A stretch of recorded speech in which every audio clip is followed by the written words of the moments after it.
ओम शांति। बाबा के सभी लाडले बच्चों को प्यारे बाबा के घर से, प्यारी दादियों की तरफ से, सभी यज्ञ निवासियों की तरफ से बहुत बहुत याद प्यार स्वीकार हो, स्वीकार हो। बाबा ने आपके लिए खूब सारा प्यार भेजा है, खूब सारे अच्छे वाइब्रेशंस, दुआएं भेजी हैं। और जैसा कि हम विशेष गए थे दादी जी के स्मृति दिवस पर, तो उस दिन भी आप सभी ने प्यारी दादी जी से भी मिलन मनाया होगा। जैसे कि दिन में कार्यक्रम चला, पहले तो अव्यक्त लोक का लोकार्पण किया गया, उसके बाद सभी ने अपने अनुभव सुनाए दादी जी के साथ, वरिष्ठ भाई बहनों ने, और उसके बाद प्यारे बाबा को और दादी जी को भोग लगाया गया। तो हम सब ने, कितना हम सभी सौभाग्यशाली हैं कि बाबा स्वयं भगवान हमारी कितनी अच्छी रीति पालना कर रहे हैं। न सिर्फ व्यक्त में लेकिन अव्यक्त होकर भी प्यारे बाबा और प्यारी दादी हम बच्चों को वही साकार वाली फीलिंग देते हैं कि भले बाबा अभी साकार रूप में हमारे बीच में नहीं है, दादियाँ नहीं हैं, लेकिन वो हमेशा हमारे साथ हैं।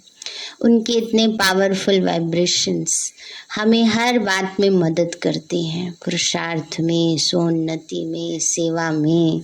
और ये बात हम सभी अनुभव करते हैं कि कैसे बाबा कदम कदम पर और बाबा के साथ दादियाँ कदम कदम पर हमें डायरेक्शंस देते हैं, हमारे लिए मार्ग बनाते जाते हैं।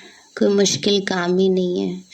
जैसे पीछे आने वाले बच्चे हैं, उनको सब तैयार बाबा ने करके दे दिया है, दादियों ने करके दे दिया है कि बस अब आपको करना है।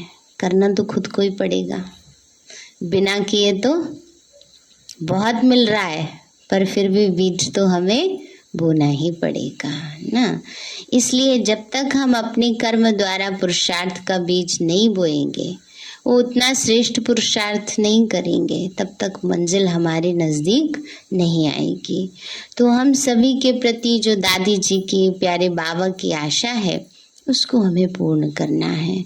जैसा कि आप सभी ने सुना ही होगा, जब दादी जी आए तो दादी जी ने 3 बातें कही ना। पहली बात क्या कही? सदा खुश रहो। दूसरी बात,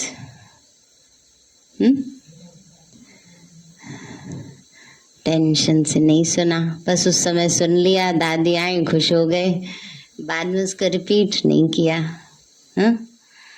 दादी ने कहा निर्विघ्न रहो, खुश रहो, निर्विघ्न रहो और आत्मिक स्नेह की माला में पिरोए रहो।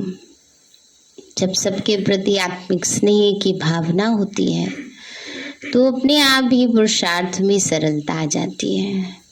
नहीं तो ज़्यादा संकल्प उसी आत्मा के प्रति चलते रहते हैं, जिससे थोड़ा ऊपर नीचे होता है ना। इसलिए दादी ने कहा आत्मिक स्नेह की माला में पिरोए रहो। तो ऐसा हमें पुरुषार्थ करना है कि हमें सदा मन बुद्धि, अपने आसपास जो भी आत्माएं हैं, सबके प्रति शुभ भावना, शुभकामना रखनी है। क्योंकि स्नेह तभी मर्ज होता है जब शुभ भावना, शुभकामना मन में रहती है। अगर नेगेटिव बातों को ही देखते रहते हैं तो उस आत्मा के प्रति सदा मन में द्वंद्व बना रहता है। अगर हम शुभ भावना रखते हैं तो हमारे नंबर जमा होते हैं। फिर कई बार बाबा के बच्चे बाबा को कहते हैं, बाबा हम तो शुभ भावना रखते हैं, लेकिन फिर लेकिन आ जाता है। लेकिन में क्या है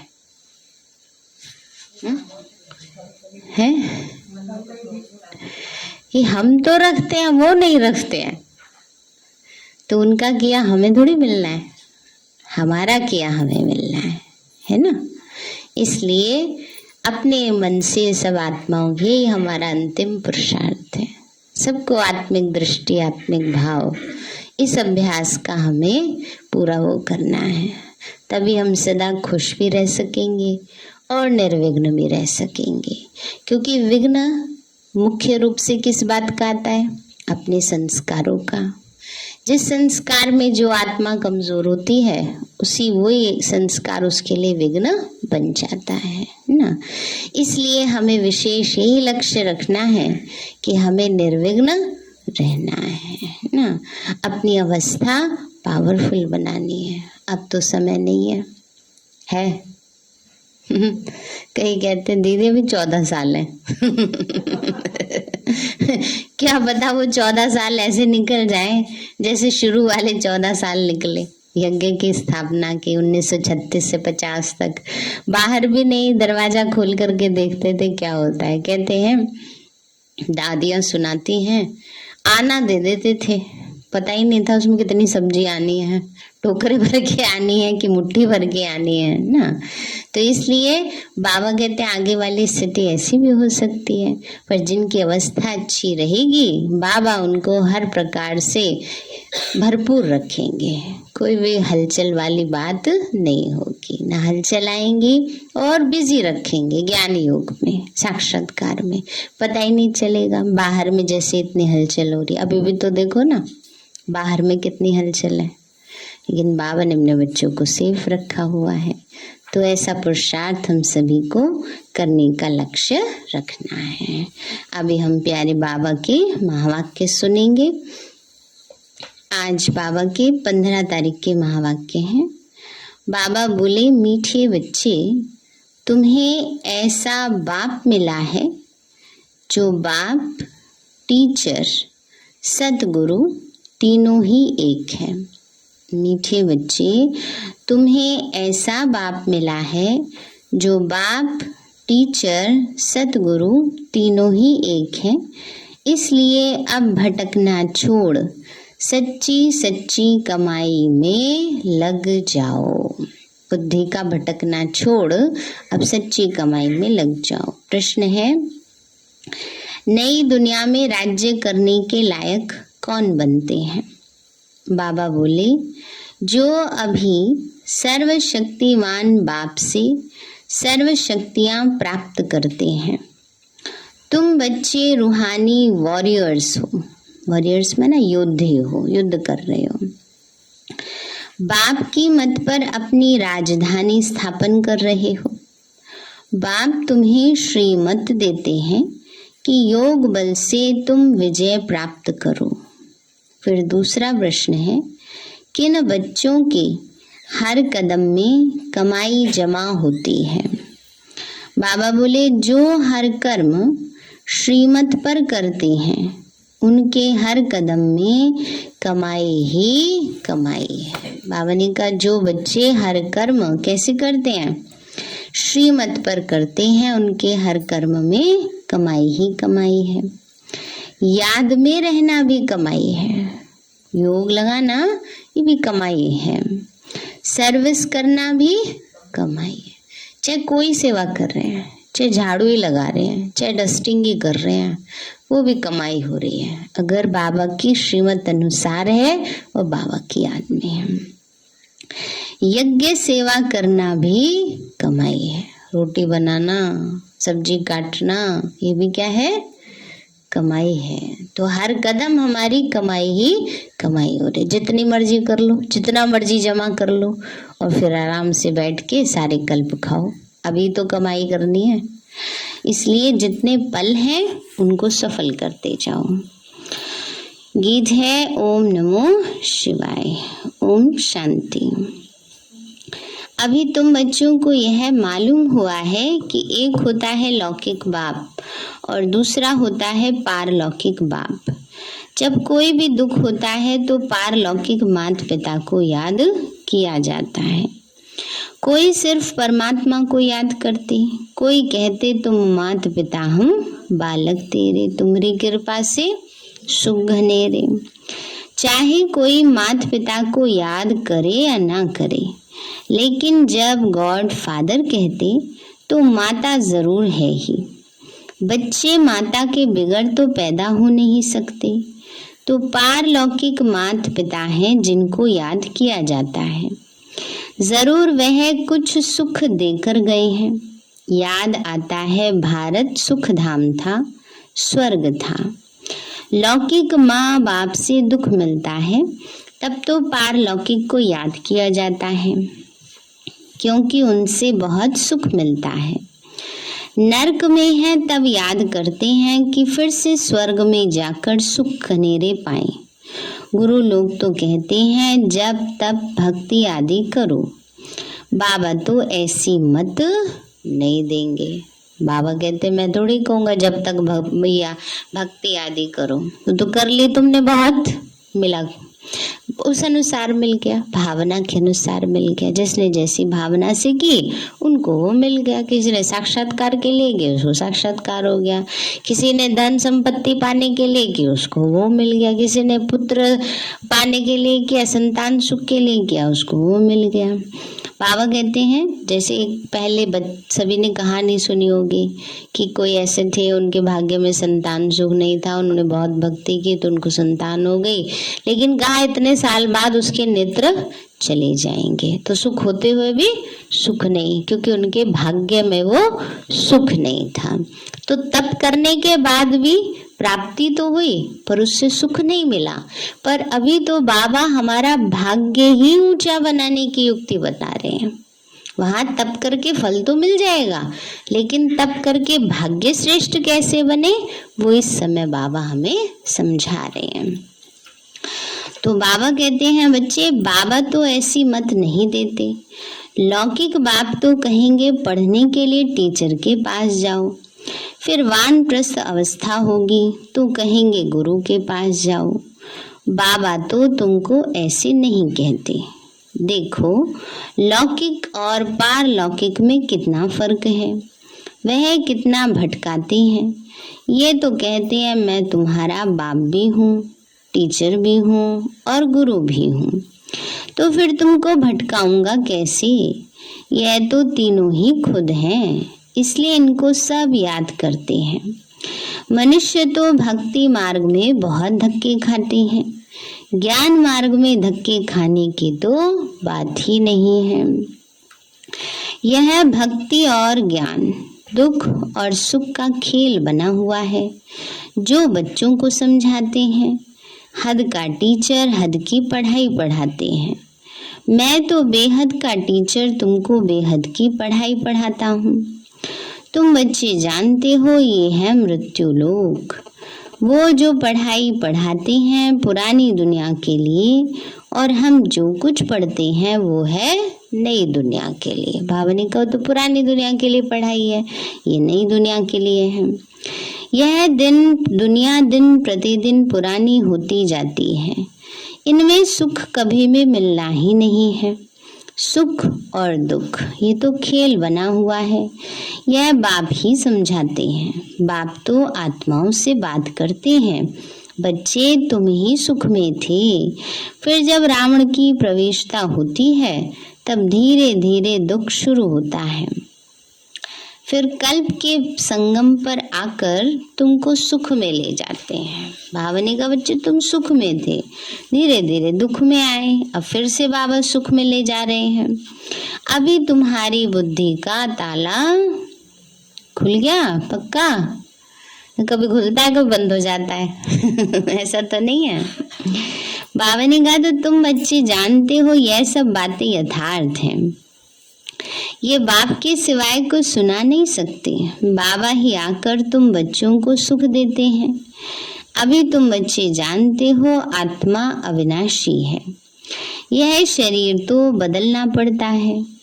परमात्मा भी परमात्मा है, उनका नाम है शिव।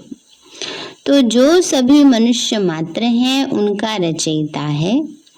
यहाँ सब हैं हद के क्रिएटर और बाबा है बेहद का क्रिएटर, है ना। बाबा ने कहा यहाँ तो सब हद के रचयिता है, 2-4 बच्चों के 10-12 बच्चों के माँ बाप है, और शिव बाबा तो सारी दुनिया का मालिक है, सब बच्चों का पिता है। सतयुग से लेकर कलयुग तक तुमको जो भी बाप मिले हैं वो हैं हद के। सतयुग में तुम्हारी प्रारब्ध है, वहाँ तुमको एक बाप और एक बच्चा मिलता है। कलयुग में एक बाप को 8-10 बच्चे होंगे। प्रजापिता ब्रह्मा को तो देखो कितने ढेर बच्चे हैं। कितने ढेर? कितने ढेर? लाखों हैं, है ना। तो बाबा कहते देखो कितने ढेर बच्चे, लाखों हैं। परंतु वो है मुख वंशावली, जो बीके बनते हैं, फिर सत्युग में जाकर देवता बनेंगे। वो लौकिक बाप, टीचर, गुरु सब हद की बातें सुनाते हैं। यहाँ पार लौकिक बाप बेहद की बातें सुनाते हैं। नई बातें बाप बच्चों के आगे ही बोलते हैं। भले घर में रहते भी तुम यह नई शिक्षा प्राप्त करो।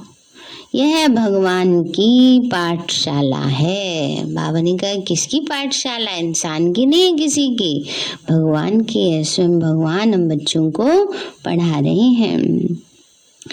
ये है श्रीमद् भगवत गीता पाठशाला अथवा ज्ञान के गीत जो तुम ही सुनते हो। ज्ञान सागर बाप ही आकर तुमको ज्ञान ज्ञानेश्वरी बनाते हैं। मम्मा को कहेंगे ज्ञान ज्ञानेश्वरी। ह्यूमैनिटी का सिजरा शुरू होता है। बाबा ने कहा ह्यूमैनिटी का, मानवता का, मनुष्य आत्माओं का सिजरा माना परिवार शुरू होता है, कुटुंब। तो पहले कौन कौन है? पहले है ब्रह्मा, है ना। फिर उसके बाद हम सब बच्चे हैं, है ना। सिजरा है ना ये। जैसे लौकिक में होता है सिजरा, माना पहले पड़दादा होते हैं, फिर पड़दादा होते हैं, फिर दादा होते हैं, फिर उनके बच्चे होते हैं, फिर उनके बच्चे, उसको कहते हैं सिजरा, है ना। तो हमारे लिए तो सबसे बड़ा तो बाबा है ना, शिव बाबा, फिर ब्रह्मा बाबा, फिर हम सब बच्चे, हमारी दादियां हैं, दीदियां हैं, वे बाकी सब बच्चे हैं। तो ये सिजरा है। और फिर बाकी सब आत्माएं हैं, उसमें दिखा रखे ना, फिर बाकी सब धर्म की आत्माएं आएंगी। बाबा ने कहा पहले है प्रजापिता ब्रह्मा, फिर है जगदम्बा। पहले पहले ब्राह्मण रचते हैं, फिर है देवता, क्षत्रिय, वैश्य, शूद्र। जगदम्बा का भी बड़ा मर्तबा है, परंतु उनको कोई जानते नहीं। ढेरों के ढेर देवियों के चित्र बना दिए हैं। वास्तव में 8-10 भुजा वाले कोई मनुष्य होते नहीं। विष्णु को 4 भुजाएं दिखाते हैं, परंतु 4 टांगे तो नहीं है। 4 भुजाएं है, 4 टांगे तो नहीं है। ये सब है गुड़ियों का खेल। अब जो जिसकी समझ में जैसा आया वैसा बना दिया है ना। कलकत्ते में बहुत देवियां बनाते हैं, बहुत खर्चा करते हैं, खिला पिलाकर फिर जाकर डुबोते हैं। ये सब है भक्ति मार्ग। तुम जानते हो हम सो देवी देवता थे, फिर असुर बने, फिर बाप आकर सो देवी देवता बनाते हैं। अभी यह भ्रष्टाचारी दुनिया है। गवर्नमेंट भी कहती है, परंतु सीधा पूछो तुम पतित हो तो मानेंगे नहीं। किसी को सीधा कहो तुम तो भ्रष्टाचारी हो तो क्या होगा? लड़ पड़ेंगे मानेंगे ही नहीं। मानने की तो बात दूर, कहना ही हो जाएगा। तो बाबा कहते हैं अरे तुम पतित पावन को बुलाते हो, सब बुलाते हैं, यथा राजा रानी तथा प्रजा। सन्यासी पवित्र बनते हैं, ये भी ड्रामा में नूंद है। तो भारत जैसा पवित्र खंड कोई होता ही नहीं, इसलिए उनको कहा ही जाता है सचखंड। वह फिर झूठ खंड बनता है। भारत को पावन बनाने बाप भारत में ही आते हैं। भारत में ही शिव का अवतरण होता है। सोमनाथ का मंदिर कितना भारी बनाया है, भारतवासियों ने ही बनाया है, जिनको बाप ने इतना साहूकार बनाया। बाप तो यहाँ पतित दुनिया और पतित शरीर में आते हैं पावन बनाने, लेकिन कई बच्चे पहचानते नहीं। बाबा ने कहा बाबा आते हैं, साधारण रूप में आते हैं, इसलिए क्या होता है कई बच्चे पहचानते नहीं, क्योंकि साधारण है। फिर भक्ति मार्ग में तुम्हारे पास पैसे बहुत होते हैं। बाबा ने कहा इतना धन दे देता हूँ, क्या होता है पैसे बहुत होते हैं। तो पैसे बहुत आ जाते हैं तो क्या करते हैं? अपने से दूर कर देते, मंदिर बनाते हैं, है ना, और वो भी इतने आलीशान। नहीं, बाबा तो ऐसे नहीं करते। बाबा कहते हैं भक्ति में तुम्हारे पास बहुत पैसे आ जाते हैं तो तुम मंदिर बनाते हो, हीरो का शिवलिंग बनाते हो। बाबा ने कहा बच्चे, सतयुग में तो अनगिनत पैसे होते हैं, वहां तो पैसे की गिनती नहीं, बेशुमार धन रहता है। तो बाप जिनको साहूकार बनाते वो कितना बड़ा यादगार बनाते। जो पहले लक्ष्मी नारायण थे वही 84 जन्म भोगते हैं। नंबर 1 में वो गिरते हैं, भक्त बनते हैं, तो जिसने बनाया उनका ही यादगार बनाते। लक्ष्मी नारायण विक्रमाजीत बने, फिर 100 विक्रमी बनते हैं। तो उन्हों का फर्ज है पहले जिसने बनाया उनकी पूजा करना। सोमनाथ का मंदिर कितना फर्स्ट क्लास था, जिन्होंने लूटा वह तो मर गए, बाकी निशानियां लगी हुई हैं ना। मोहम्मद गजनवी ने लूटा था, कितनी बार आक्रमण किया भारत पर, ये तो सब हिस्ट्री सुनते ही है ना। तो बाबा ने कहा बच्चे, जिसने लूटा वो मर गए, बाकी निशानियां हैं। अब तुम बच्चे जानते हो हम सो पूज्य बन रहे हैं, फिर पुजारी बनेंगे, फिर मंदिर बनाना शुरू करेंगे, फिर पुजारी बनेंगे, फिर पूरा बनाना शुरू करेंगे। भरा हुआ ना यहाँ पर फीड है सब, वही फिर रिपीट होगा ना। तो बाबा ने कहा राजाएं अपने घर में ही मंदिर बनाते हैं, जैसे घर में गुरुद्वारा बनाते हैं। घर में गुरुद्वारा भी बना लेते हैं, ये तो हमें नहीं पता है, कहीं बनाया होगा तभी बाबा ने कहा है, किसी का इतना बड़ा घर होगा महल। पहला नंबर किसने गुरुद्वारा बनाया होगा। फिर भक्ति मार्ग शुरू होता है, पहले वह बिचारी भक्ति करते, फिर वह बिचारी। आजकल तो मनुष्य अपनी भी पूजा कराते हैं, उनको कहा जाता है भूत पूजा। भूत पूजा भी दुनिया में अथाह है, माना भूत पूजा माना शरीरों की पूजा। ये 5 भूतों का बना हुआ है ना शरीर, इसलिए 5 भूत माना 5 तत्व। जो आया सो चित्र बनाते हैं, भक्ति मार्ग है। अभी तुम्हारी बुद्धि में सारा ज्ञान है। बाप संगम पर एक ही बार आकर नॉलेज देते हैं। शास्त्रों में तो अनेक अवतार लिख दिए हैं, अवतार एक होता है। अवतरित तो आत्मा भी होती है, परंतु अवतार मनुष्य को नहीं कहा जाता। अवतार तो एक ही निराकार बाप है, जिनको सारी दुनिया बुलाती है ना। बाबा ने कहा अवतार जो है कोई भी मनुष्य नहीं है, अवतरण सिर्फ परमात्मा का ही होता है।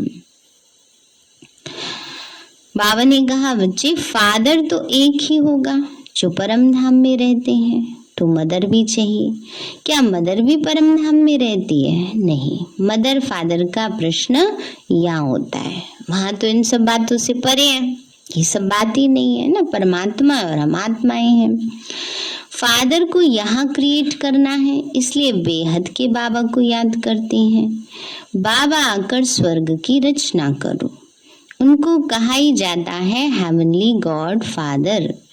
अभी तो कितना दुख, लड़ाई, मारा मारी है। सोचो 20 दिन हो गए आज युद्ध में, जो लोग सफर कर रहे होंगे उनकी कैसी स्थिति होगी, ना जीने में ना मरने में। और उसके बाद जब युद्ध बंद भी हो जाएगा तो केवल वो परेशान नहीं होंगे, सारी दुनिया परेशान होगी। इतना सारा वो है, कितना इसमें सब जा रहा है, धन खर्च हो रहा है, जान माल की हानि हो रही है, तो उसका इफेक्ट पूरे वर्ल्ड पर पड़ता है। महंगाई बढ़ जाएगी सीधे, हाँ, और भी बढ़ जाएगी, क्योंकि इतने दिन तक कितना सब चल रहा है, तो बहुत सारी चीज़ों का लॉस तो हो ही रहा है, उससे सारी चीज़ें इफेक्ट होती हैं। तो बाबा कहते हैं बच्चे, कितना दुख है, कितने दुखी हैं सभी, लड़ाई झगड़ा कितना है। तो कहते हैं, इसीलिए बुलाते हैं गॉड फादर, रहम करो, हे पतित पावन आओ, हम सब दुखी पतित हैं, हे बाबा फिर आकर स्वर्ग श्रेष्ठाचारी बनाओ। तुम भ्रष्टाचारी थे, अब श्रेष्ठाचारी बन रहे हो। भ्रष्टाचारी को श्रेष्ठाचारी बनाना ये तो एक बाप का ही काम है। जो वर्ल्ड गॉड फादर है वो जानते हैं कि सब बच्चे इस समय निधन के बने हैं। उन्हों को धन का श्रेष्ठाचारी बनाना है। 10-20 मनुष्यों को तो श्रेष्ठाचारी नहीं बनाएंगे। भारत श्रेष्ठाचारी था तो डीटी गवर्नमेंट थी, माना श्रेष्ठाचारी पावन था तो देवी देवताओं का राज्य था। अब रावण राज्य है तो 5 विकारों की प्रवेशता है।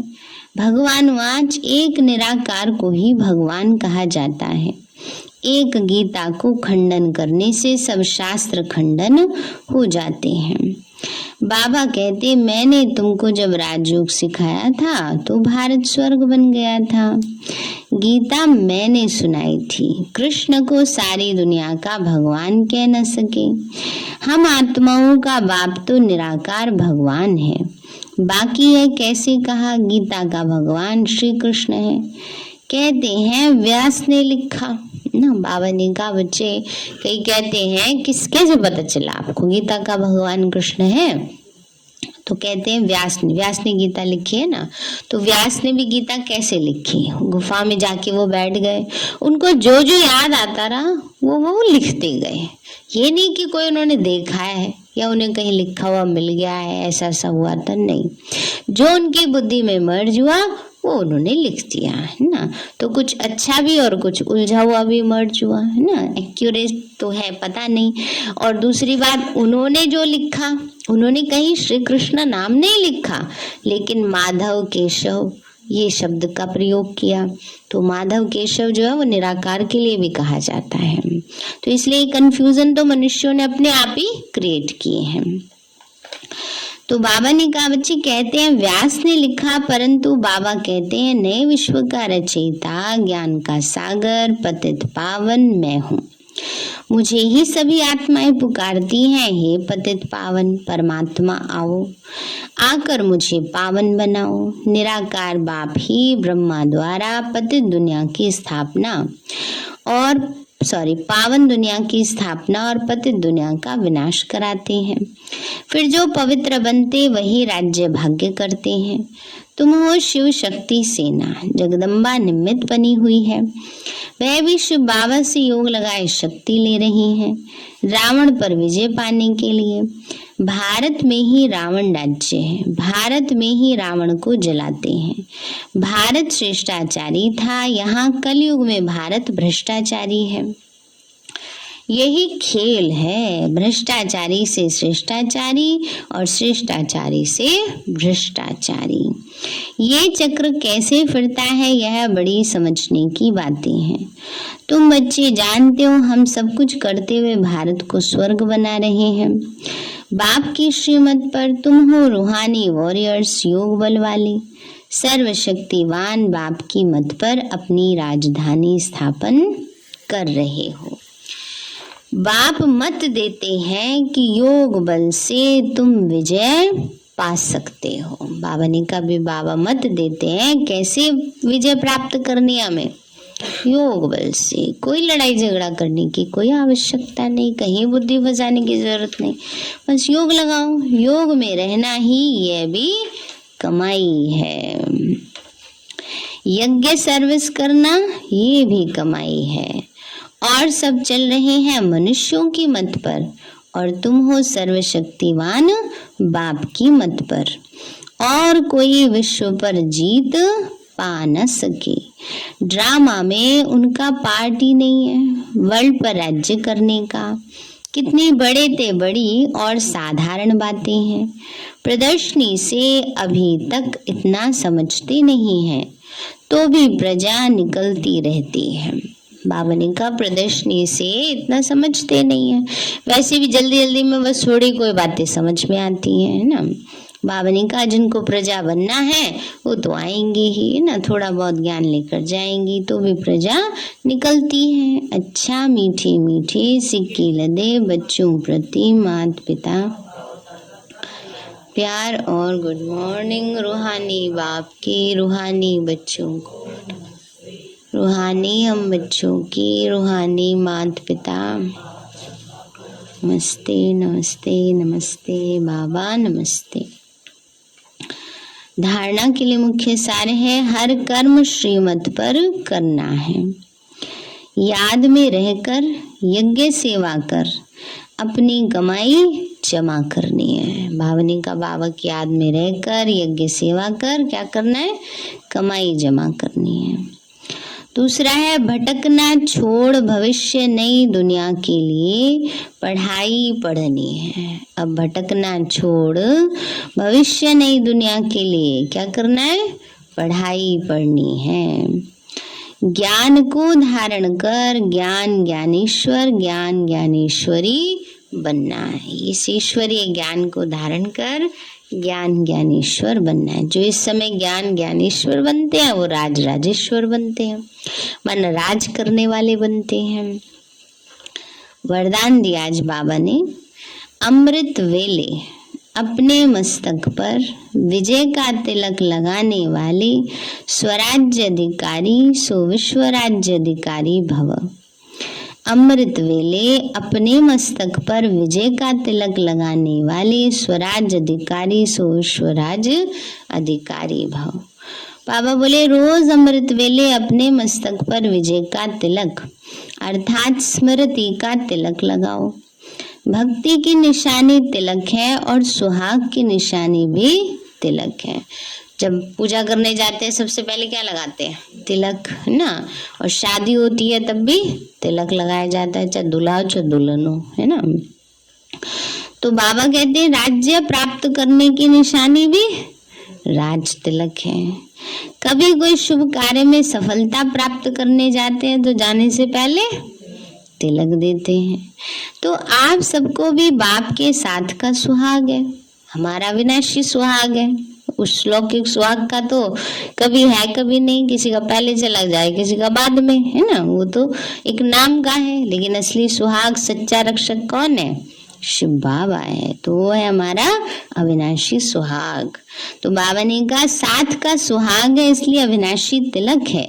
अभी स्वराज्य के तिलक धारी बनो तो भविष्य में विश्व के राज्य का तिलक मिल जाएगा, है ना। बाबा ने कहा अभी क्या करो, स्वराज्य की तिलकधारी बनो। मैं आत्मा स्वराज अधिकारी हूँ, बाबा की बच्ची हूँ। बाबा कहते हैं इसका तिलक लगाओ तो भविष्य में विश्व का राज्य तिलक मिल जाएगा।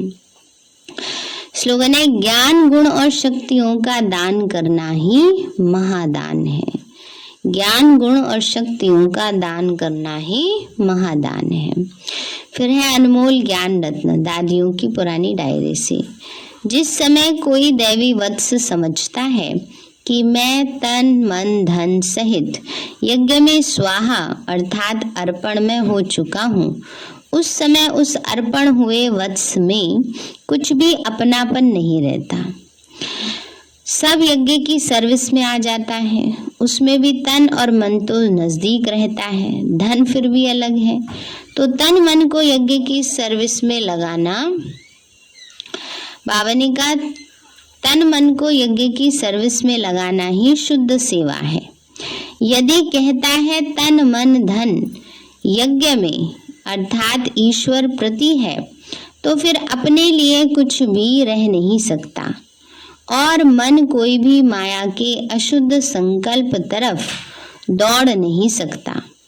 क्योंकि ईश्वर को अर्पण किया तो ईश्वर है शुद्ध शांत, तो वह मन रूपी घोड़े को कोई भी अशुद्ध संकल्प की तरफ ना दौड़ाकर अपने वश में करता है।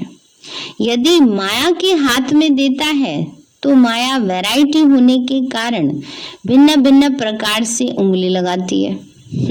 अगर बाबा को दे दिया तो बाबा चलाएगा, और अगर माया को दिया तो माया तो खूब वो करेगी, है ना। तो फिर अनेक प्रकार के विकल्प आकर मन पर चढ़ाई करते हैं। तो उसको समझना चाहिए कि क्या अभी मेरे में कुछ अपनापन रहा हुआ है। क्योंकि यदि यज्ञ प्रति स्वाहा हुआ तो फिर पवित्र हो गया। फिर यज्ञ की सर्विस बिगर कोई भी तरफ तन मन वर्क नहीं कर सकता ना। जब यज्ञ सेवा में स्वाहा हो गए तो हम यज्ञ के हो गए, बाबा के हो गए ना। तो फिर तो और कहीं अपने मन बुद्धि को या तन को लगा नहीं सकते, है ना। तो बाबा कहते हैं बच्चे इसलिए इस अति गुह्य और महीन राज को समझकर अपने पर बहुत ही अटेंशन रख खबरदारी से चलना है। अच्छा, ओम शांति।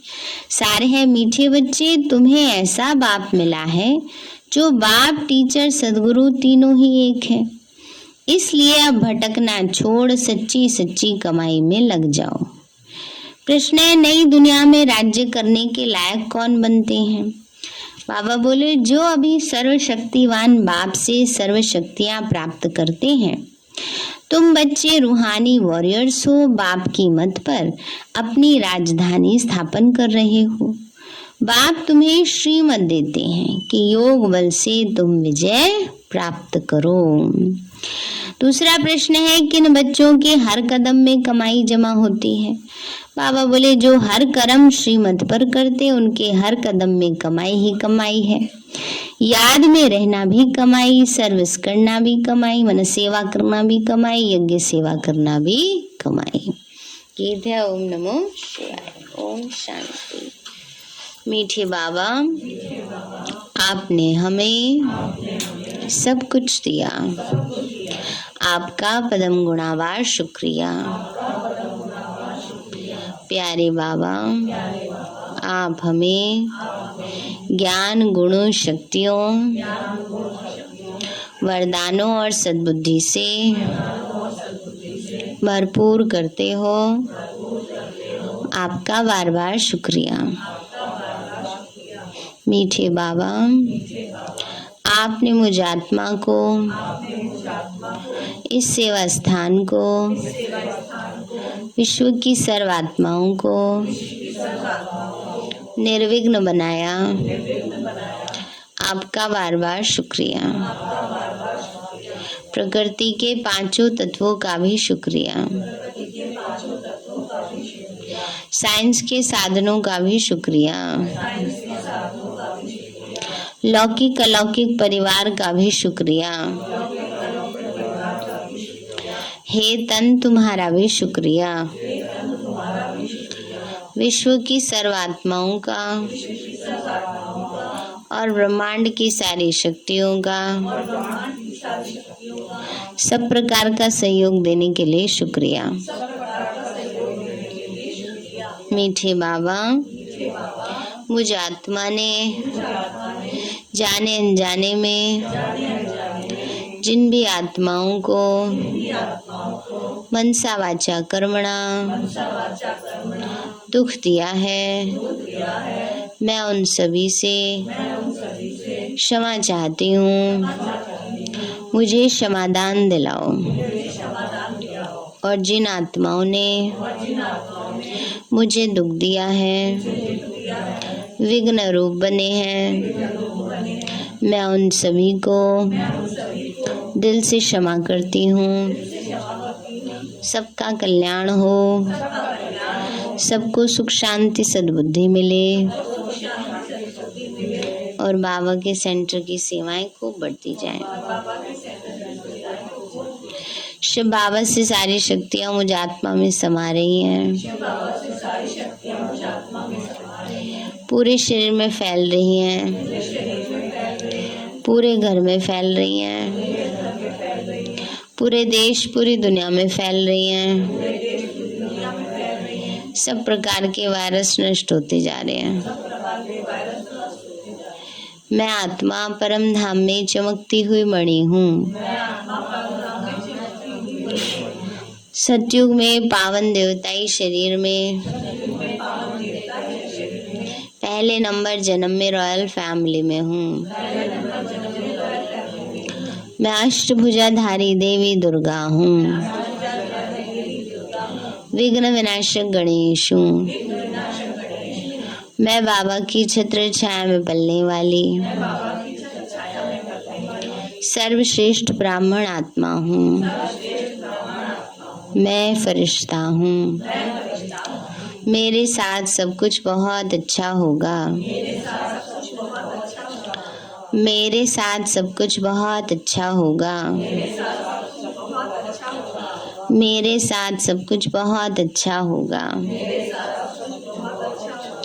वाह रे, मैं वाह मेरा श्रेष्ठ भाग्य, वाह बाबा।